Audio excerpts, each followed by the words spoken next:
Aún existe mucha controversia constitucional con este famoso Plan B de la reforma electoral.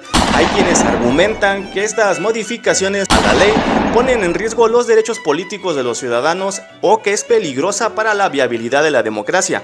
Y otros que simplemente creen que al compactarse este órgano electoral a un INE más austero garantizará la certidumbre, evitando las irregularidades en todos los procesos electorales, por lo que hoy tocaremos algunos puntos clave para saber de qué trata este Plan B y como siempre tú tendrás la última palabra de lo que opinas sobre este tema.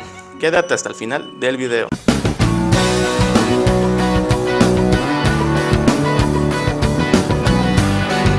Este documento, conocido como Plan B, una versión menos drástica de una propuesta de reforma constitucional que no alcanzó los votos suficientes el año pasado, sin duda cambiará todo el panorama de las elecciones como la conocemos al día de hoy. Pues en primer lugar diremos que dicho plan modifica las siguientes leyes, pero sin más preámbulo, así quedaron estos cambios. Se reduce la estructura de las 32 juntas locales y pasaría de 300 juntas distritales a solo 260 de forma permanente. Recordemos que son las encargadas de realizar en el terreno la preparación, organización y celebración de elecciones, además de desaparecer los 5 vocales de cada distrito y que quede solo un responsable en todas las tareas, tales como la actualización de secciones electorales, diligencias para que la ciudadanía preste sus domicilios en el día de las votaciones, sin mencionar que se reduce el tiempo y los recursos para la capacitación de los funcionarios de casillas.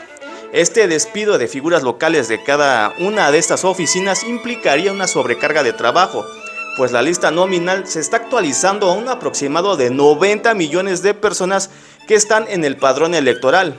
Puede existir un riesgo incluso para la organización y los mecanismos de participación ciudadana como la consulta popular y la revocación de mandato.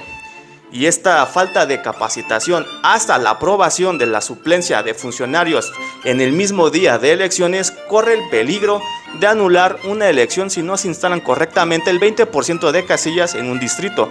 Genera incertidumbre de saber si existe disponibilidad de espacios públicos, derivando que el mismo gobierno pueda prestar sus instalaciones para incorporar sus módulos, lo que vulnera la autonomía e independencia para garantizar comicios libres, auténticos y periódicos. Se reduce el sueldo a consejeros electorales. La reforma establece que todo funcionario público del INE debe sujetarse al salario de acuerdo a la percepción del presidente y por tanto se deberán revisar los tabuladores salariales del personal a más tardar 6 meses después de entrada en vigor esta reforma. Garantizar el voto a personas que estén discapacitadas en estado de postración y en prisión preventiva. Esta decisión puede colocar a México a la vanguardia en materia de derechos humanos, porque evita esta suspensión automática que los dejaba sin la mínima posibilidad de participar en la vida democrática y que los ha colocado al olvido estatal y social. También se plantea que la Secretaría de Relaciones Exteriores valide la información del listado nominal de electores en el extranjero y permita el voto con pasaporte o matrícula consular. La polémica en esto es que se cree que quitarle atribuciones al INE y dárselo a servidores públicos del gobierno, esta estructuración de las áreas, puede afectar gravemente la parte operativa y técnica del proceso electoral. Ahora, validar la lista de votantes desde el exterior es regresar a los años 80, cuando Gobernación manipulaba el padrón electoral y comprometía la credibilidad de las elecciones.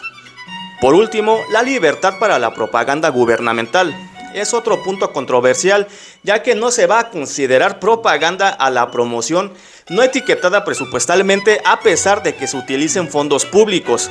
Esto limita la capacidad del árbitro electoral de sancionar a los funcionarios, pues en ningún caso se puede perder el registro como persona precandidata o candidata cuando se omita presentar el informe de precampaña o cuando rebasen el tope de gastos, lo que afecta el modelo de fiscalización, las condiciones de equidad en la contienda y dar apertura para que los funcionarios públicos incidan en las elecciones.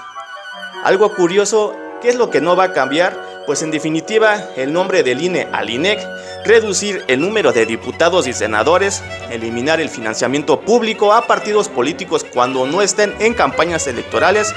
Esto era lo que más predominaba desde un principio para tener un ahorro significativo. Tampoco se elegirán mediante voto popular los consejeros electorales y magistrados del Tribunal Electoral del Poder Judicial de la Federación. No habrá recorte de consejeros de 11 a 7, no disminuye de un 40 a 33% de la participación en una consulta popular para que sea vinculante, ni tampoco elimina los OPLES, aunque estos pasarían a ser autoridades estatales. Pero, ¿por qué no pueden entrar en vigor estos puntos? Porque aquí sí requieren de una modificación constitucional, lo que enfatiza que el Plan B siempre fue el plan original desde el principio, porque el presidente sabía que no se iba a aprobar su reforma inicial. En conclusión, el Plan B sin duda introduce varios cambios que implican una reestructuración en la composición del INE bajo esta narrativa de ahorrar en recursos públicos, pero el ahorro en este contexto puede significar la deficiencia en los procesos electorales que afecte el vínculo de la ciudadanía con el Estado mexicano.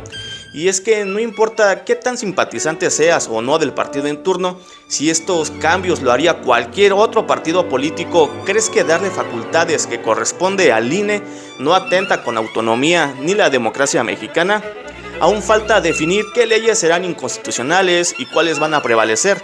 También recordemos que las reformas a las leyes federales y locales deben estar aprobadas y publicadas a más tardar 90 días antes de que inicie el proceso electoral. Pero tú, ¿qué opinas? Mi nombre es Carlos Eduardo Rodríguez, nos vemos en el próximo video. Gracias.